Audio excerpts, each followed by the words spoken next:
Well, hi, I'm Noah Bradley with Handmade House TV, and on today's episode I wanted to continue our series on Sawhorses, a builder's best friend. As you can see behind me are two of the Sawhorses I have now completed. In fact, I built 4 of them, and on today's episode I wanted to share with you the benefits, the secrets of a traditional method of building a sawhorse. Stay tuned.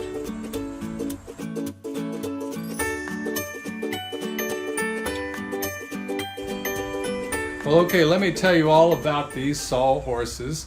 On next week's episode, if you're interested, I'll demonstrate how I built the sawhorses. And on the episode following that, I'll show you how I make up my own special wood sealer, wood finisher. It's an effective way to do a beautiful finish on wood at a low cost, at only a few special ingredients. And I'm getting asked all the time about what I use to treat wood, so that episode will handle that. But for today, I wanted to talk about sawhorses and why I think this particular design is the ultimate. Now, if you remember on our last episode, I showed you my sawhorses, which are holding up today's sawhorses that are now 30 years old. So it's a proven method to build an attractive sawhorse that will handle up to daily commercial use for decades and still hold strong. It's proven. So there are 4 main parts to any sawhorse, regardless of the style you choose to build it yourself. There's the top board, there's the 4 legs, and there's the end braces, and then there are the front and back rails. And it seems like today that most of the sawhorses I see built, individuals are creating kind of an I-frame, a top board, one on its side, another one on its bottom. Much like manufactured floor joists that we see manufactured, and it gives a presentation that it's a super strong sawhorse. It seems like the main priority that folks have with building a sawhorse today is that it looks strong and that it's built fast. I've never seen a sawhorse built with a single board across it, especially a stout one. That's relatively not free break regardless. The set of sawhorses I have, none of them ever broke as a result of the top plate, and that's with constant use of heavy logs, some in excess of 1,000 pounds. And you got to realize that the strength required in a sawhorse only goes a little bit more than a foot between the legs. It's not like there's a tremendous span that has to be carried in order to carry a weight. Everything else is basically setting on the legs, which it directly carries all that weight to the ground. So in creating a triple beam sawhorse, the only thing you're doing is you're tripling the weight of your sawhorse. And that's, in my opinion, is one of the many characteristics that you want to have in a sawhorse, and that is that you're constantly moving them. When you're a carpenter, when you're building your own home, they're constantly going with you wherever you go. You tend to be moving around the house and within the house and up and down the house. And so they need to be portable and lightweight. So you're actually reducing the top aspect of the sawhorse by 1/3. That's 2/3 less material that you're spending the next few decades of your life carrying. So a single large, beautiful, stout piece of wood I choose to use up top, and I want to make sure that it is friendly to my hand and something aesthetically appealing that I don't mind looking at, that I want to look at for the next 30 years as well. On my previous set of sawhorses, I used a nice hunk of heart pine that I had left over. And if you recall, in the creation of these in our last episode, I chose to use walnut for my top plate, and basically I just ran that walnut through a table saw and created a bit of an angle on both sides so that the legs could properly adhere to it. And the walnut has a nice feel to it. I actually hit the edge with after I finished building the sawhorses with a palm sander. And so it's a very comfortable thing to grasp. I can carry the sawhorse easily with one hand anywhere I want to go as a result of it. Now, the next thing that I want you to notice is the legs. The legs on many sawhorses built today are built straight. They're not angled out to the side. They all angle front to back. That seems to be something everyone masters, but no one wants to do a compound angle on it and have it angled this direction as well, which creates a much more stable sawhorse, that when the legs are directly lined up straight up and down, there's almost no action to prevent the sawhorse from racking back and forth, becoming wobbly way before its time, and perhaps bringing something crashing down. Generally, when you see these sawhorses, it's a short amount of time before you see someone has tacked an angle brace diagonally on it with some kind of prevention to keep that from racking back and forth.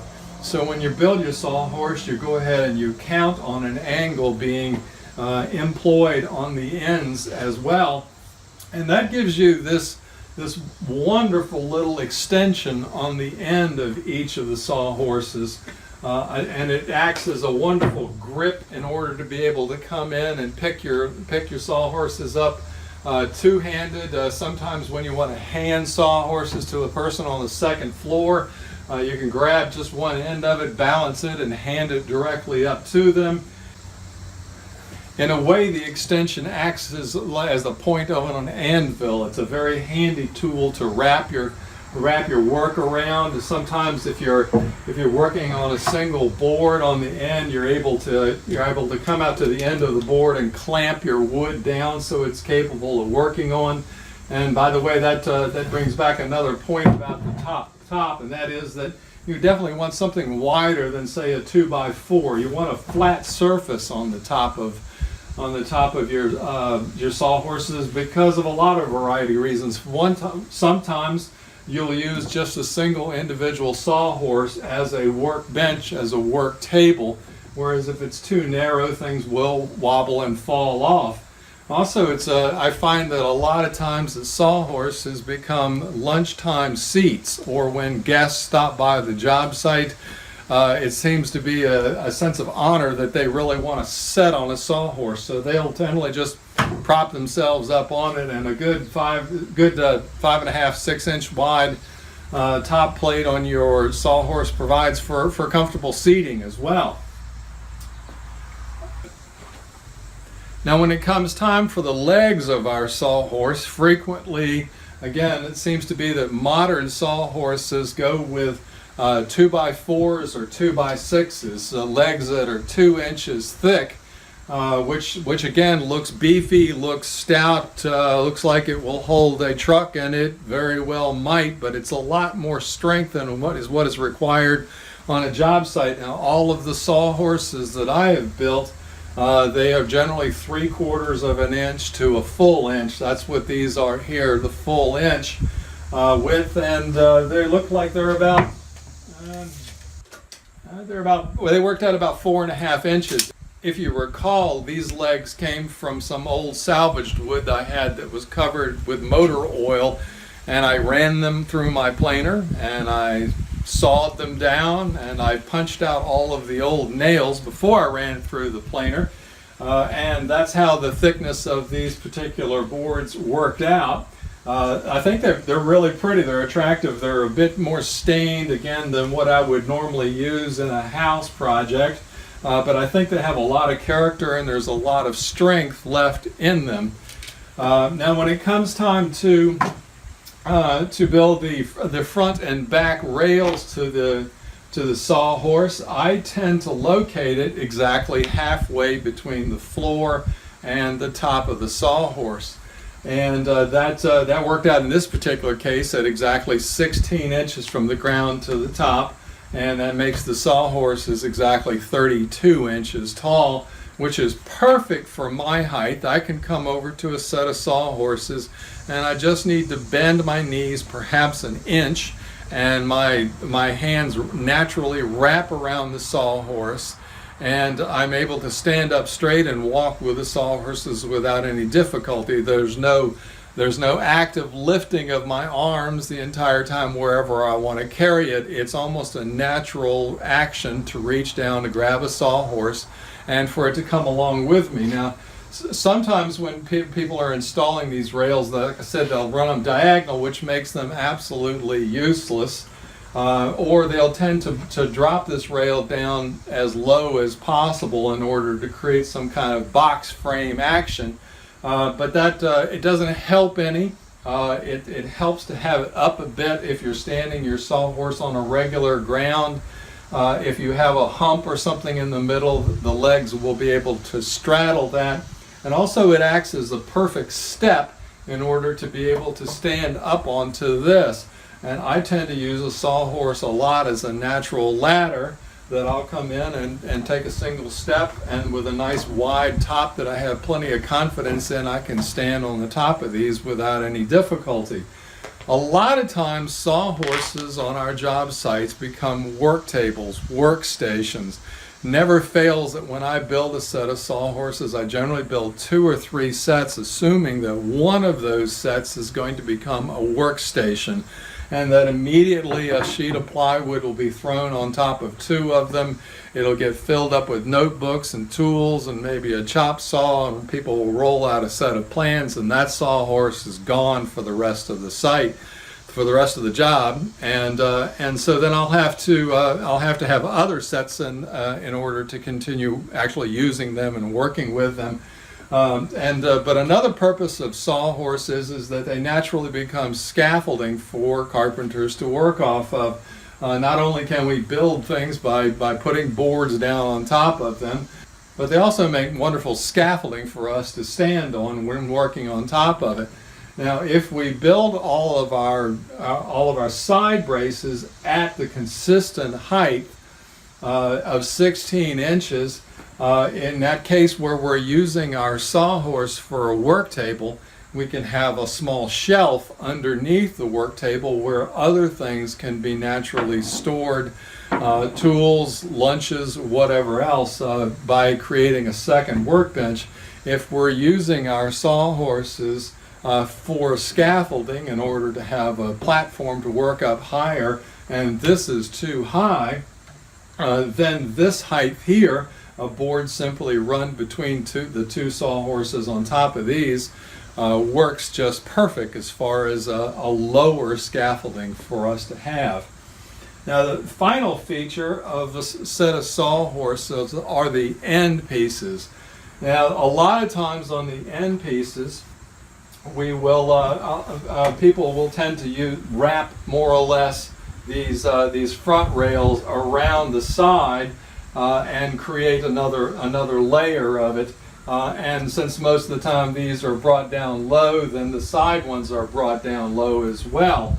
But I don't do that. I don't find there's any need in it. I don't find any use in it, and there's a negative feature of having that to happen. So I tend to come down, as comfortable as I can. Let's see, these particular ones worked out to be about 10 inches down. And that's all the bracing that I find is necessary in order to maintain a strong sawhorse. The benefit, the advantage, the reason why you want to do this, you want them at this height and not down here, is that this makes your sawhorses stackable. A lot of times the sawhorses aren't being used. A lot of times they're in storage when they are being moved from one site to another. When you're bringing them out in the morning outside, and then you're bringing them back inside the end of the day. If you have 2 sets you're using, and maybe perhaps someone who's helping you build your home has 2 sets as well, it's not long before you can fill up a room with sawhorses. So the idea of making them so that they're easily stackable is such a wonderful, handy feature to have. One last feature that I'd like to point out about these sawhorses on this week's episode is that all of these most current ones that I have created, I glued and screwed them together. I have found that when you nail sawhorses together, that with the constant stress created on a sawhorse, it doesn't take long for those nails to work themselves loose and the sawhorse becomes a rickety thing. Screws, on the other hand, do not work themselves loose. Over the long haul, over a decade or two, it is true that they will become more loose as time goes by. Whereas in the same time, sawhorses nailed together would simply have fallen to pieces. But if you use the double combination, which is what I use this time, 30 years ago there was not Gorilla Glue, but now there is, which is incredibly strong stuff. So when I assembled these sawhorses, I both screwed them together and glued them together. And the glue will stop any movement whatsoever. It will relieve all of the stress that might be inflicted upon a screw. As long as that glue holds, the screws will never loosen. And I have no doubt that this set of sawhorse that I built this time around will outlast me. And I would think that with proper care that it could very well, perhaps 50 to 100 years, it could still be serving. Well, okay, that about wraps it up with this week's episode. If you're interested in seeing all the steps that I took as far as sawing, planing, screwing, gluing everything together, plus I have a couple of stories to share with you with regard to the importance of sawhorses, the real significance of sawhorse. I have one story that I'd like to share with you that will drive home the factor in trying to do the best you can in creating the perfect sawhorse. And I hope that you will take the time and initiative to build a sawhorse. Once you get done building a sawhorse, you're ready to start building something else. Perhaps that's that shed that you've dreamed of having. And when you finish that shed, next thing you know, you'll want to build your home. You want to build your house. You want to be a home builder. You want that dream to come true. And that's what I want for you most of all. So until next week's episode, hope to see you then. This is Noah Bradley with Handmade Houses. You take care.